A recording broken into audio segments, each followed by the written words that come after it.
Hello, beautiful soul family. Rebecca here, your vibe mentor, bringing you another video on how to raise your vibration so you can live your best life. Let's talk today about the belief that things will never change. It's always been this way. It's always going to be this way. And what does that cause? A whole lot of depression and anxiety. But before we do, I wanted to remind you the doors to the New Earth Construction Team community have opened. We are welcoming you with open arms. We always discuss all the different steps of the success path. So each week we meet on Fridays for a live Zoom session where you can get to know your community.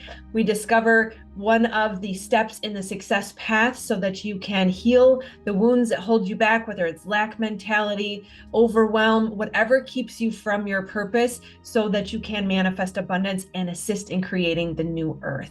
So if you are looking for support in healing, finding your life purpose, or manifestation, this is the place to be. Not to mention, if you need community and you would love to chit chat about all things amazingly awesome around spirituality, purpose, and manifestation, these are the kinds of conversations we have every week. There are also alternating other events. I won't go into all of them, that just want to let you know the doors are open and we would love to welcome you. Okay, so let's talk about nothing is ever always. And we, especially when we are in the trauma, when we are in the depression, when we are in that seemingly inescapable loop of it's always been this way and it's never going to be any different, and it really does lead to the dark night of the soul, when you can feel like you have gone round and round and round on a hamster wheel in your mind, stuck in your head, struggling, trying to figure out what is it going to take to make this work, right? The world tells us the path that is going to lead to happiness, and it doesn't work, right? So they tell us that we need to get good grades in school and learn to be a good kid and sit still and be quiet and don't ask too many questions and learn how to memorize so you can take a test and make sure you go to college and spend all this money, and even if you go into debt, it'll be okay because then you can get a good job, and when you get a good job, then you can get married and buy the house and the white picket fence and the kids and the car and the stuff. And that takes 20, 30 years of your life, and by the time you get there, you're going, what the heck? When is this going to work? Because it's not working. And even if you didn't go down that path, maybe you went the opposite direction and you said, screw the system, right? Buck everything. I am doing it my way. And of course, in resistance, there is persistence. And that doesn't work either. And so we can fall prey to the belief that things will never change. And one of my favorite quotes, this woman, it was such a beautiful moment. Much better now looking back on it than in the moment, but I was really struggling. I had gone down that path. I did everything they said I should do, and I was struggling with a toxic relationship, and I was feeling very, very depressed and not even aware that I was depressed or what depression was at the time or even how to identify it. And it was my very first dark night of the soul. And I would go round and round in my head all day long. And I just remember feeling like I was a prisoner in my head and I could not get out. I could not solve the problem. There was no solution. I couldn't escape. And there was a woman at my son's daycare, and I don't know how she knew that something was up, but she did, and she approached me, and luckily it was in a side room where no one else was, and of course tears came to my eyes, and I just said, I feel like it's never going to change. I'm never going to get out of this torture. That no matter what I do as a good person, trying to do the right thing, being kind, being loving, being generous, being giving, that I keep getting hurt. People keep taking advantage, whether it's in relationships or in business. You know, I even had a boss who was leveraging things he shouldn't to get ahead. And I felt trapped, and I truly felt like there was just no escape. And she gave me a ring that was inscribed with the phrase Gam Zeya Avor. And in the Jewish symbols, it was such a beautiful ring to carry on my finger. It meant that this too shall pass. And I tried to explain that to my son later that night when he saw the ring. And he said, I don't know what that means, Mommy. I said, nothing is ever always. And it really clicked, I think, for him. He might disagree, but I saw a look of understanding on his face. Because as someone having ADHD, he's very, very black and white. And he always was asking that question. Is it always this way? Is it always that way? And to say that nothing is ever always, it seems like an oversimplification of this too shall pass. But it is a reminder that the only constant is change. And even though we might be feeling like the energies are heavy, the energies are dense, I'm still struggling to heal. I'm still struggling to find my purpose. I'm still working on manifestation. Time is not linear. Time seems to take longer, especially when we have the limits of the Maya, the illusion created by the mind, the doubts, the disbelief, the perpetuating. This is the key, the perpetuating beliefs that keep manifesting more of the same. It can feel like we'll never get out of this. It can feel like nothing is ever changing. But change is a constant. There are certain universal laws that cannot be changed. You cannot influence them no matter how much you don't like it. There's nothing you can do about it, and change is one of them. Nothing is ever always. And so whether or not it's your current state or a loving relationship that you hope never ends, the truth is nothing is ever always. And so all we have is the present. And I know sometimes that isn't very helpful, especially if you're stuck in the depression, stuck in the trauma, stuck in the healing cycle, but it will come to an end. And so we can cultivate joy. We can make this moment great because it is up to us. And we do have that power and authority and ability to see it a different way, to shift our perspective, to create a miracle. A miracle is just a shift in perspective because all is mind. Our beliefs are creating everything.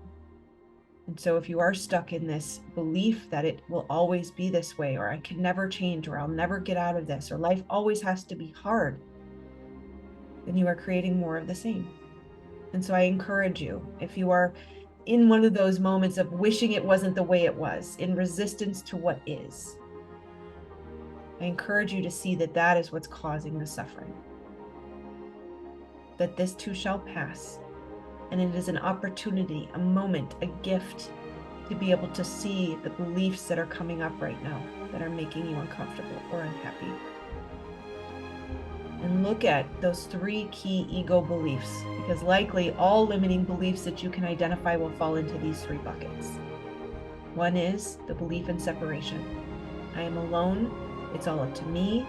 I have to fix this. Separation leads to lack. The solution is remembering you are one with the Creator. Therefore, you are infinitely abundant and can create anything you need. It is only the Maya, the illusion of the mind, that creates anything else. Number 2 is attachment to outcome. So the ego believes it's separate and lacking, therefore it has to attach to an outcome that it will fix its lack, and then it has to control the outcome that will fix the lack. And those are the 3 primary categories of limiting beliefs that will keep you stuck in that cycle. So remember, nothing is ever always. Practice allowing things to move through you. We have a tendency to cling to things. We have a tendency, even in our spiritual guidance, right? When I was starting out on my journey 1.5 years ago, the guidance was to do this. And I found myself a few months ago going, the guidance was to do this. That was 1 year old of guidance, right? The guidance has changed. Everything is shifting. Nothing is ever always. And so we really need to practice that muscle of moving things through, knowing that we are not meant to be stagnant. The energy is not meant to be stagnant. What causes the stagnation is stuck emotion and trauma in the body, stuck beliefs, clinging to yesterday, the way it was. Now, even if you've lived 43 years and it's always been the same, that does not mean it will always be the same. Only the belief that it will, and clinging to the belief that I can't change, I can't fix this, I can't, it's all up to me, will keep you there. Practice moving things through. If you notice that you're having a thought that you've had before, question that baby really hard.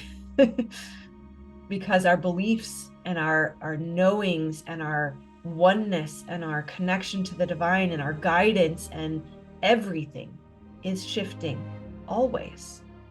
So anything that is what it was needs to be questioned.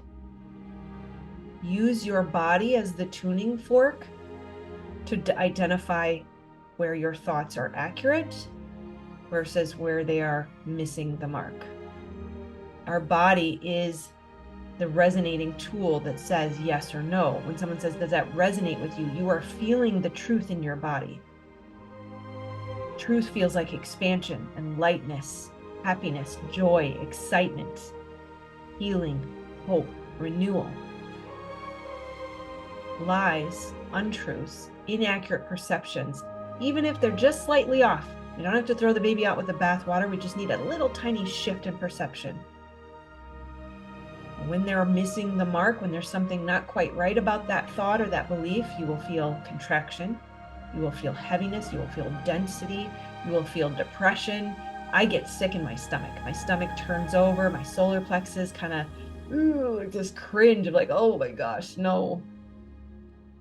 Really get intimate with the response in your body and notice, oh, I feel good. And then, oh, I started to feel yucky. What did I think? Because those subconscious thoughts they're passing through 80 to 90,000 thoughts a day, and 70 to 80% of them are repeated. It's absolute insanity.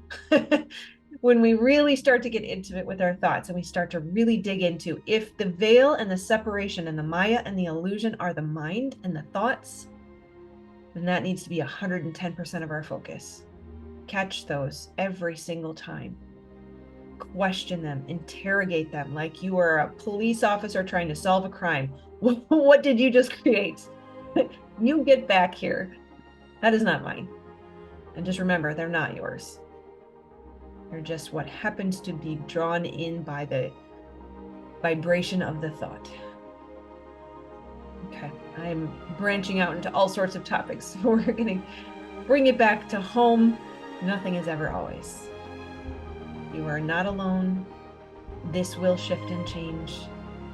Focus on the gift that this moment is bringing to you by helping you realize all of the things that you don't like. When it feels dense and heavy and you feel like I want to escape this moment, it is an opportunity to look at what are the beliefs, what are the thoughts that are creating discomfort in this moment. What am I resisting? What you resist persists. What am I not embracing? What am I not allowing? How am I believing in separation and attachment to an outcome or needing to control? How can I remember my oneness? How can I remember that I am infinitely supported, infinitely abundant? I am perfect, whole, and complete just as I am and in need of nothing. There is beauty in every moment, always available to you. It is a choice to find it. And if you need help and support in that, join us in the New Earth Construction team. Link is below. I love you guys. Make sure you like, subscribe, and share. And I will see you on the next video. Namaste, my friends. I love you.